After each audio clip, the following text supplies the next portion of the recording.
Hey, it's Amy, and I am so excited to share something new with you this week. We're launching a series of new Threshold Conversations. These are interviews with leading ecological thinkers, and we're kicking off this series with author Ben Goldfarb. We're just releasing it today, and we'd love to hear your feedback as well as your ideas for future guests. After you listen, send us an email at outreach@thresholdpodcast.org. And I also wanted to give you a quick update on our end-of-year fundraising campaign. We need to raise $75,000 by the end of the year, and right now we're at around 12-ish thousand. Our show really is a community project, and it's also a major leap of faith. We pour a lot of time and money and energy into making the most meaningful and beautiful stories we can, and then we give them away for free with the hope and belief that our listeners will be moved to support the work so we can keep doing more of it. And that is what has happened, but we need it to keep happening if we're going to be able to keep making Threshold and doing new things like Threshold Conversations. So we are really, truly grateful for whatever you might feel moved to contribute. And right now, donations up to $1,000 will be doubled by our partners at Newsmatch, so your gift will actually go twice as far. To make your tax-deductible donation, just go to thresholdpodcast.org and click Donate, and thank you so much. Earlier this year, I spent an hour and a half talking with a group of strangers about our emotions around the climate crisis. I'd never done anything like this before, but it's something that's happening all over the world right now, in person and online. Small groups of people who don't know each other are getting together simply to share feelings about climate. These gatherings are called climate cafes, and I found out about them through my sister, Audrey Martin. She's a Bay Area psychotherapist and one of the leaders of the Climate Psychology Alliance of North America, a large network of practitioners and mental health care providers working at the intersection of mental health and environmental issues. When Audrey first told me about climate cafes, I was intrigued. As a person devoted to reporting on climate and environment, I'm constantly bumping up against big feelings in myself and in the people I interview. But moments of contact with those emotions tend to come and go pretty quickly. It's rare for me to actually stop and feel what I'm feeling about climate. And maybe that's because it always feels like I've got more important things to do. But I think it's also because it's just hard. What Audrey and other therapists are learning, though, is that making space for our emotions around climate isn't a detour from meaningful action. It can actually help sustain it. So I wanted to ask her, what does it mean to start facing our climate-related feelings? And why is it so hard to deal with this stuff on our own?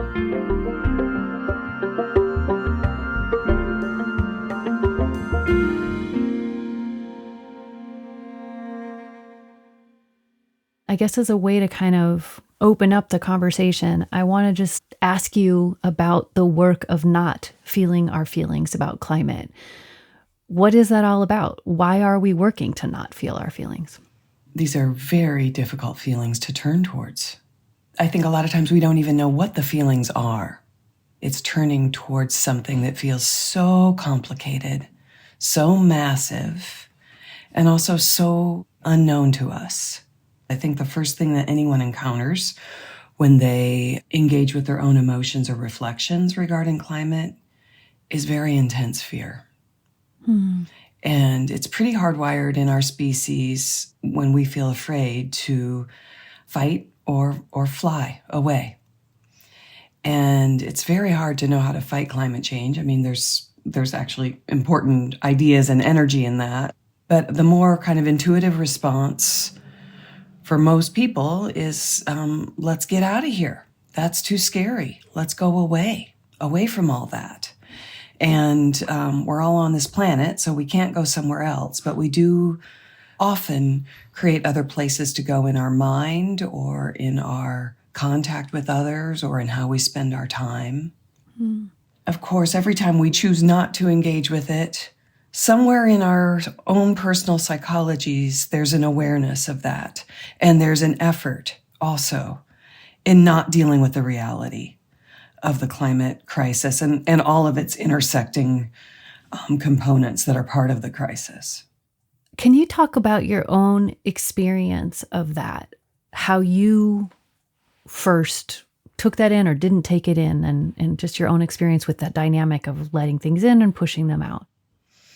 I would say for most of my life, it's been more about pushing it out and not taking it up.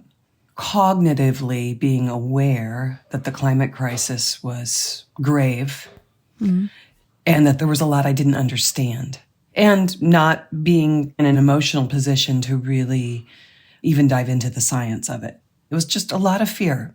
And I would say right next to it, a lot of grief, and not sure how feeling it would even make a difference. But I think that for me, lack of other inputs on my daily life during the pandemic in some way gave me enough space and sense of containment. And then I live in Northern California, and there were some very serious fires. And so having days where there was no sunlight and the world looked red, kind of brought that home at another level. Living in an area where I have go bags packed for the fires during fire season, all that just kind of helped in some way penetrate my denial. And I think that there's stages to that. And so the initial stage of feeling it emotionally is something like a cracking egg, where a lot of feelings come rushing in. And I was lucky enough to have supports around me that allowed me to talk about it with other people, have space to feel my feelings, and also to have space then to not feel those feelings. And so that's my own experience of feeling more contained and also more able to touch those feelings and not feeling like it knocked me out or rolled me over, but in a way gave me more energy to stay engaged and keep doing more. And the grief goes on, and the disappointment and the worry and the anxiety are part of this. But now I accept that as part of my experience of being in reality. And so what was once sort of forbidden within my own system now has a channel that's acceptable and open and carries something like hope. And then I became involved with this organization who's very much thinking about how do we bring personal reflections and all that's happening on our internal psychologies into this arena, which really helped me feel like there's a path here. So what is a climate cafe? How do you describe it? So a climate cafe is a 90-minute facilitated conversation offered by people who have training in understanding climate emotions, group psychology, a very simple conversation. Usually it's a group of between 5 to 12 people. And there's a couple prompts to help people kind of tune in to their own reflections. It's a conversation that's personal in nature. It's not a conversation that's about advice giving or setting up strategy or creating an action plan or deciding what's right and what's wrong. It's a place to think about one's own personal climate-related emotions in the company of other people who are doing the same thing. And the purpose of that really is that it invites a safe place to begin reflecting and talking about climate experiences without a lot of pressure, one group only, so it only happens during that one time, so that doesn't feel like there's a lot of weight to, carry on the conversation. It just gets things started. Yeah. I did my first climate cafe a couple of weeks ago, and it was very interesting to experience the difference between knowing that a lot of people in the world are very concerned about climate. Billions of people probably in the world. I can sort of know that intellectually, but it's very different to come into a room with 7 people. It's like these people, these particular people care about climate. they're here, they made time in their schedule to just show up with their feelings, people who I'm never going to see again. And I found that just really moving. And it was surprising to me, honestly, the difference between knowing it intellectually, or even knowing it not just intellectually, knowing it among people I'm close to in my life, but having this kind of circle that you walk into, that it's like, this is what happens here. This is the reason for this gathering, is to try to let feelings come up. It's a really different thing to feel anxiety or grief and feel like you're the only one, or you're all alone in those feelings. That perpetuates a sense of overwhelm. That perpetuates a person needing to move more into denial, to not directly engaging. But if there's a sense like, oh, that person seems to be having feelings similar to me, that instantly soothes. Because, I think on a very primal level in our species, we gain comfort from knowing, there's group, there's others. Yeah. There's hope in that, and there's also just a sense of inherent soothing. Yeah. So it's a really good way to begin to onboard into feeling these difficult emotions. It was also kind of disorienting because it is so open. It's not like coming into some kind of process where it's like, we're going to move you through 5 different stages. And what do you think about that? It was very open, almost like scarily so, like, wait, what's going on? And at the same time, I loved that. And I wonder, can you speak to that about why the climate cafes are set up to be so sparse in their structure? Like, what's the reasoning behind that? Well, that's a great question. And I can tell you my understanding of why that is. The climate cafes are based on a model that was first developed for people to talk about death cafes. And so they were really set up to hold grief. And the climate cafe model, while not exactly a duplicate of the death cafe, is born kind of that format. And what we know about grief is that it's incredibly individual and incredibly personal, and looks very different from one person to another, and looks very different from 1 hour to another. And so the climate cafes are designed to catch people above all else, to give them room to authentically connect with where they're at within themselves. The format isn't feel this now, and now we're going to all do this together, and then we're going to all tie our shoelaces and go do this certain kind of work. When someone signs up for a climate cafe, they're not known to each other, nor are they known to the facilitators. So it's not a therapy group. It's a conversation group. And because of that, it can't dictate sort of states of mind or particular outcomes. And a big part of this whole process of turning towards one's climate emotions, there's things we're talking about that are conscious, but there's also a lot that's unconscious for all of us around this. And the climate cafes are designed to give room to all of that, not just what you can cognitively name.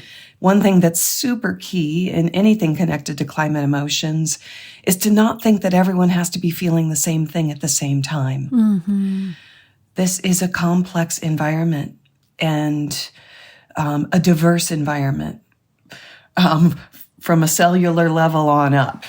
And so to assume that everyone's going to be feeling the same is, in a way, turning away from one of the main lessons that I think are embedded in this painful crisis. Make room for difference. Don't assume everyone's on the same page. Let people move at their own pace.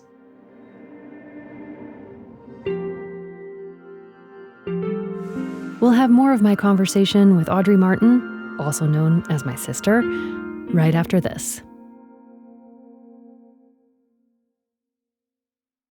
Hi, I'm Diogo Matias from Italy, and I found out about Threshold when I discovered the HARC season.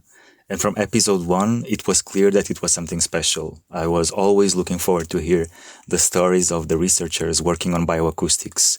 I was into the field before, but I was not aware of many of the projects covered in the podcast. I also tried to practice some of the listening skills they talked about, so I started using software to identify bird calls And I think I got a bit better at recognizing my local birds.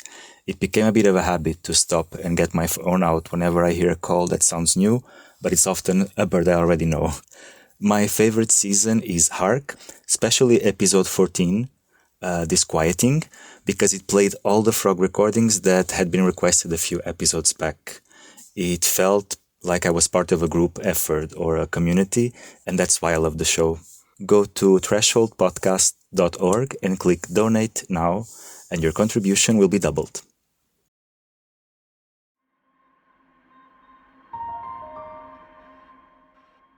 I know we've touched on this in various ways already, but I just want to ask really bluntly, why reflect? Well, because you're a person. Yeah.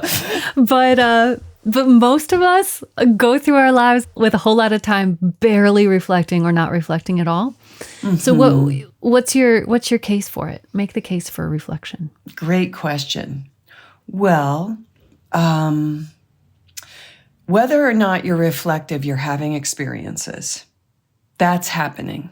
And if we're talking about the climate crisis, in some way or another, each of us is aware this is happening, even if you're in denial about it. The weather, the geopolitical connection, the migration connection, all these things are happening. And whether or not you're taking it in, your system is absorbing it. And if you're not reflecting on it, it's taking energy to not engage with it, to push it down or push it away or turn towards something else. That requires work in your mind. And that work done over and over and over takes some of the mental energy that one could be using doing all sorts of other things. It actually makes the operational space within one's mind less and less as you work harder and harder to not feel, to not reflect, and to not engage with it. And that can lead to anxiety disorders, panic attack, depressive states, ingrained hopelessness, less creativity, less energy to do basic life, less relationality, less freedom, ultimately less authenticity. It just collapses the space to operate and live. Because as much as we wish it was different, this is what's happening. And engaging with it is part of being a fully functioning person in the world today. And it's hard to engage with it, but it's kind of the work of our times to make a space. And reflection gives energy, especially if you can do it in a way that feels contained and not alone. And that's where the climate cafes can come in and really serve a purpose. That was a really good advertisement for reflection. I'm in. I think I'm going to start reflecting now. Let's mix it up, Amy. I haven't done any so far. But no, but seriously, even though reflection is important to me, I hearing you lay it out, why it's important, why we need it. I mean, obviously, everything you're saying applies to reflection in general, but it really relates to climate and environmental issues where it is so overwhelming and so disorienting, and the pressure, the internal appeal of not reflecting or not thinking, not taking it in is so strong that, yeah, I guess it just makes it all the more important. Yeah.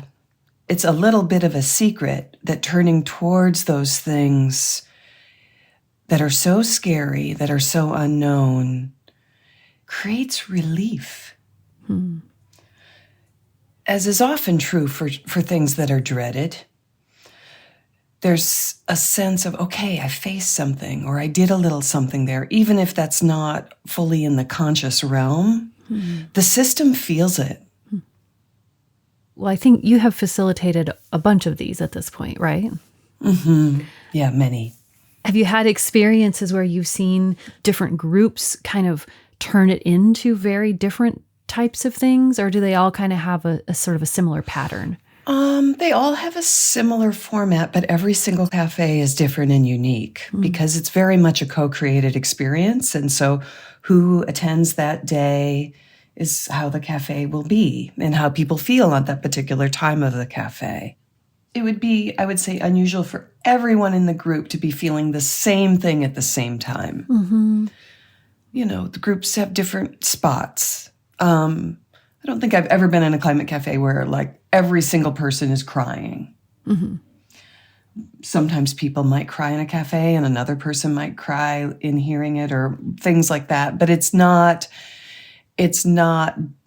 just about a release of emotions. It's really reflection on the emotions.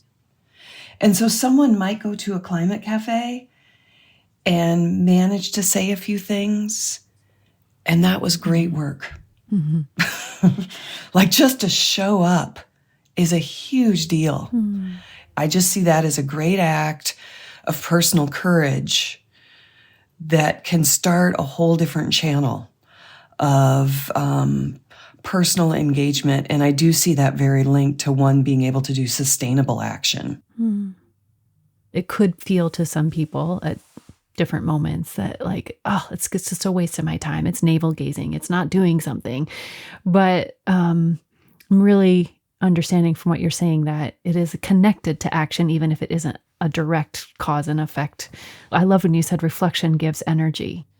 It will give you energy, and it's making me think about what Katharine Hayhoe has said, which is the most important climate action you can take is talking to other people about your climate experiences, because this is how we gain momentum to act. And if you are unable to deal with your own feelings about it, it's unlikely you'll bring it up to another person. Yeah. And the more it's part of our regular zeitgeist, our regular considerations, our regular relationality, the more regular action becomes part of what we do and how we orient towards this. If you want to learn more about climate cafes or sign up to attend one online, a good place to start is the website for the Climate Psychology Alliance of North America. You can also find a directory of climate-aware therapists there if you want to meet with someone individually, or get connected to in-person climate cafes happening near you. Look for the link in the show notes, or just search for Climate Psychology Alliance of North America. Threshold Conversations is produced by Sam Moore. Our music is by Todd Sickafoose. I'm executive producer Amy Martin. Thank you for listening and for considering making a donation to support this show at thresholdpodcast.org.